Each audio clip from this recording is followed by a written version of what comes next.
Hi friends, எல்லோரும் எப்படி இருக்கீங்க? நாங்கள் நல்லாயிருக்கோம். வீட்டில் எல்லோரும் நல்லா இருக்காங்களா ஃப்ரெண்ட்ஸ்? போன தென்றல் தீ நாவலோட தொடர்ச்சியை நாம் இந்த பாகத்தில் காணலாம். காதல் அனைத்தையும் மாற்றும் என்பதற்கிணங்க நம் ரவி பாரதி மீது கொண்டுள்ள காதல் பாரதி ரவியின் மீது கொண்டுள்ள கோபத்தை குறைத்து அவளது அன்பை வெளிக்கொண்டு வர தொடங்கியுள்ளது என்பதை இந்த பகுதியில் நாம் காணலாம். ரவி காலையில் எழுந்து கிளம்பி ஆஃபீஸ்க்கு கிளம்பிவிட்டு பாரதியின் அறைக்கு சென்றான். அங்கு பாரதி வெயிலில் கருகிய பூவாய் வாடி வதங்கி கிடந்தாள். ரவி உள்ளே வருவதை அறிந்தவுடன் எழ முற்பட்டாள். அவளால் முடியவில்லை. அப்படியே தள்ளாடி ரவியின் மேலே சாய்ந்தாள். ரவிக்கு என்ன செய்வதென்றே தெரியவில்லை. சகலமும் இருட்டானது. அவளை அப்படியே தூக்கி கொண்டு காரின் பின்சீட்டில் கிடத்திவிட்டு காரை வேகமாக இயக்கலானான். ஒரு பெரிய மருத்துவமனை முன்பு கார் நின்றது. ரவி பாரதியை தூக்கி கொண்டு டாக்டர் டாக்டர் என கற்றிக்கொண்டே உள்ளே சென்று பாரதியை அட்மிட் செய்தான். மருத்துவர் அவளை பரிசோதனை செய்துவிட்டு தூக்கமின்மை, மன நிம்மதியின்மை, கரெக்டாக சாப்பாடு எடுக்காதது, இவ்வாறான காரணத்தில்தான் பாரதிக்கு காய்ச்சல் நேர்ந்தது என்று கூறிவிட்டு மருந்து மாத்திரைகளை வழங்கிவிட்டு சென்று விட்டார்.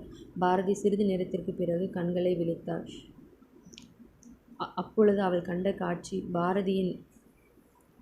பாரதியின் மனதிற்கு மிகுந்த ஆறுதலை தந்தது.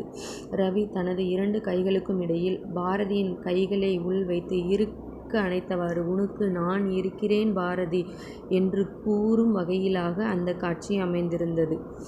பாரதியின் அசைவுகளை உணர்ந்து ரவி கண்திறந்து பாரதியை பார்த்தான். அந்த பார்வையில் அன்பு, பாசம், ஏக்கம், கவனிப்பு என அனைத்தும் தெரிந்தது. "ரவி, எப்படி இருக்க பாரதி? பரவாயில்லையா? ஏன் நேரத்திற்கு சாப்பிடக்கூடாதா? உடம்பு எதுவும் முடியலைன்னா என்கிட்ட சொல்லியிருக்கலாமே, ஏன் இவ்வளவாக உன்னையே நீ வருத்தி கொள்கிறாய்?" என்று கரிசனப்பட்டு, "இரு, நான் உனக்கு உணவு வாங்கி வருகிறேன்" என்று கேண்டீனுக்கு விரைந்தான்.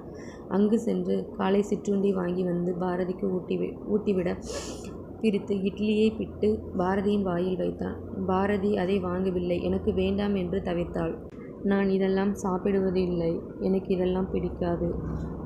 நான் ஒரு வேளை உணவு மட்டுமே உண்ணுவேன்." "ஏன், உங்களுக்கு தெரியாதா? நீங்கள் தானே அப்படி சொன்னீர்கள். எனக்கு ஒரு வேளை உணவு மட்டுமே கொடுக்க வேண்டும். அவளது கண்ணிலிருந்து இரத்தத்தை வர வைக்கிறேன் என்று. இப்பொழுது என்ன கரிசனம்? இப்படி கொண்டு வந்து ஊட்டுகிறீர்கள்." "எனக்கு வேண்டாம்" என்றாள். "என் கண்ணே, உன்னை இவ்வாறு கஷ்டப்படுத்தி விட்டேனே. தெரிந்தோ தெரியாமல் ஏதோ ஒரு காலத்தில் நான் பண்ணிய தவறுக்கு எனக்கு இவ்வளவு பெரிய தண்டனையா? என்னை மன்னித்து விடு செல்லமே" என்று கதறி அழுது துடித்து விட்டான். "என்னால் தானே உனக்கு இந்த நிலைமை.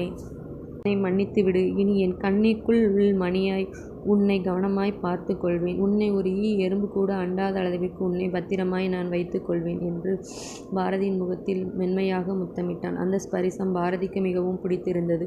அவனுடைய நெருக்கம் பாரதிக்கு தேவைப்பட்டது. அவளுடைய உடல்நிலைக்கு அவளது உடம்பும் மனமும் திடப்பட ஆரம்பித்தது.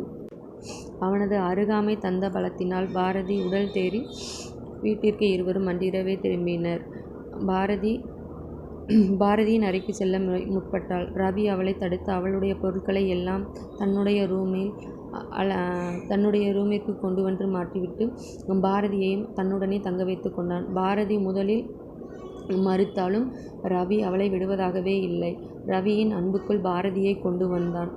பாரதியும் அதை விரும்ப ஆரம்பித்தாள். ரவியுடனே சேர்ந்து வாழவும் ஆரம்பித்தாள். மன வாழ்க்கையாக அல்ல, பாரதியும் ரவியும் ஒரு நல்ல நண்பர்களாக முதலில் பழகத் தொடங்கினர். அன்று இரவு மறுநாள் இரவு. முந்தைய நாள் ஹாஸ்பிட்டலில் இருந்து வந்த அலுப்பு மற்றும் அலுவலக வேலை காரணமாக ரவி ஆஃபீஸிலிருந்து லேட்டாகி தான் வந்தான். வந்து குளித்து முடித்து ரெஃப்ரெஷ் ஆகிவிட்டு உணவருந்தி விட்டு ரூமுக்கு படுக்க சென்றான். அங்கோ பாரதி சாப்பிட்டு மருந்து மாத்திரைகளை எடுத்துக்கொண்டு ஆழ்ந்த தூக்கத்தில் இருந்தாள். பாரதியை இழுத்து தன்னோடு அணைத்து கொண்டு, "என் கண்ணே, என்னை மன்னித்து விடு. நான் முழுமையாக உன்னுடைய மாமனாக மாறிவிட்டேன். உன்னையும் முழுமையாக என்னுடைய மனைவியாக நான் ஏற்றுக்கொண்டு விட்டேன். என்னை நம்புடி என் செல்லமே" என்றான். பாரதியின் தவிப்பு ரவிக்கு புரிந்தது. அவனும் அவளுக்காக வளைந்து கொடுத்து தன்னை மாற்றிக்கொள்ள அவனும் ஆரம்பித்தான். பாரதியின் உடல் நலம் தேறியது. இவ்வாறாக நாட்கள் உருண்டோடின. பாரதியும் அதற்குள் கல்லூரி வகுப்பு 3 வருடங்கள் முடித்துவிட்டு பாரதியுடன் சேர்ந்து ஆபீஸ் வேலைகளையும் பழகலானாள். இந்நேரம் ரவியின் அப்பாவும் அம்மாவும் கிராமத்து ஊரிலிருந்து சென்னைக்கு வந்தனர். பாரதி அவர்களை மனம் நோகாமல் அன்புடன் கவனித்தாள். முகத்தில் மகிழ்ச்சியுடன் இன்முகம் காண்பித்து வளைய சகல வேலைகளையும் செய்து மாமனார் மாமியாரை கவனமுடன் கவனித்தாள். மாத்திரை மருந்துகளை உரிய நேரத்தில் அவர்களுக்கு கொடுத்து அவர்களுடைய உடல் நலத்தையும் தேற்றினாள். எந்த வாயால் மாமியார் சனியனே, மூதேவி, தண்டச்சோறு என்றெல்லாம் திட்டினார்களோ, இப்பொழுதெல்லாம் என் தங்கமே, என் செல்லமே, என் மகளே என்று பாசமாக கூறத் தொடங்கினார். அந்த வீட்டில் வேண்டா பொருளாக இருந்த பாரதி தன்னுடைய கனிவாலும் புன்னகை தவழும் முகத்தாலும் வீட்டிலுள்ள அனைவரையும் ஈர்த்து தன்பக்கம் விழச் செய்தாள். ஆனால் என்னவோ இப்பொழுது அவளுடைய மனதிலிருந்த திரை சிறிது சிறிதாக விலக ஆரம்பித்தது. ஆனால் அவளால் முழு மனதாக ரவியை முழுதாக தன்னவனாக ஏற்றுக்கொள்ள முடியவில்லை. இதற்கு காலம்தான் பதில் சொல்ல வேண்டும். பார்க்கலாம் அடுத்த பாகத்தில் ரவி எவ்வாறு இன்னும் பாரதியின் மனதில் உள்ள திரையை தன்னுடைய அன்பால் வீழ்த்துகிறான் என்பதை. நன்றி, வணக்கம்.